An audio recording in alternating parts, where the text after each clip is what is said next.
Welcome everybody, it's Sanitary 103 here. I wanted to discuss a very important topic, and that's crash dieting.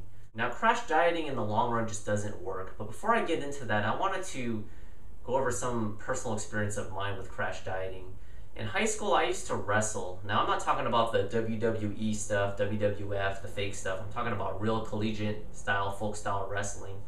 And for people that aren't familiar with wrestling, a lot of the mentality with wrestlers is that they want to lose a lot of weight and wrestle in the lowest weight class possible to go against guys that are weaker than them, supposedly.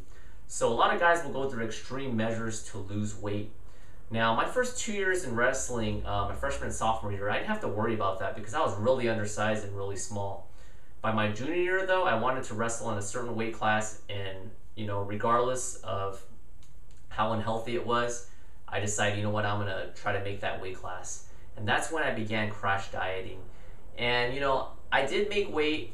I did get a little better handle on it by my senior year, but by today's standards, it's probably wasn't the healthiest way to do it. And when I was crash dieting, it actually had a negative impact on my relationship with my family. And at the time, I didn't realize it, but in hindsight now, I can understand that my mom, my dad would be really concerned when I'd come home from practice, and instead of eating dinner, I would go straight to my room and close the door. Now, I didn't do this all the time, but when I had to weigh in within a day or two, I had to really watch my fluid intake, my food intake, everything, and they'd be very concerned. But anyway, as the season progressed, I made weight, but it actually got harder and harder.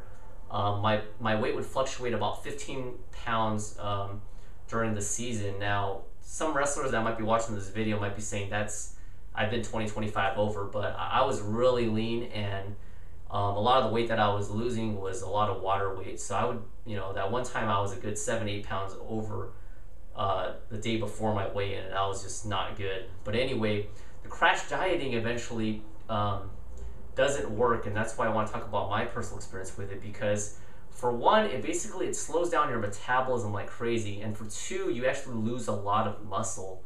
And with the first point, when it slows down your metabolism like molasses, and that's as a survival mechanism, because your body doesn't want to waste away. Now, this is a valuable tool that your body gives you or has if, let's say, you're on an island by yourself stranded and you have no food.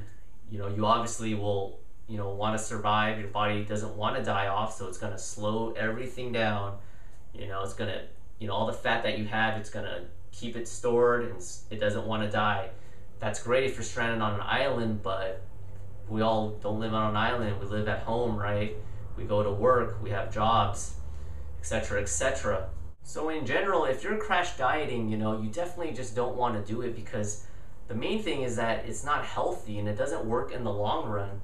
I mean, if you starve, are you going to lose weight? Of course you're going to lose weight. If I chop off my right arm, this is an extreme example, but hypothetically speaking, if I chop off my right arm, I lose a few pounds, I lose weight, right? That doesn't make it so. That doesn't make it healthy. And your body cannot sustain a low amount of calories or be put into starvation mode. It's just not healthy. You're not going to be able to stay focused. When I was in school, my freshman year, I think I had 3.9 GPA or something. Sophomore year, I was around 3.5. By my junior year, when I began crash dieting, my GPA was just, bam, it was just going down. Now, I'll be honest, not all of it's attributed to weight cutting, because I couldn't concentrate in class and stuff, and I was so hungry and thirsty all the time.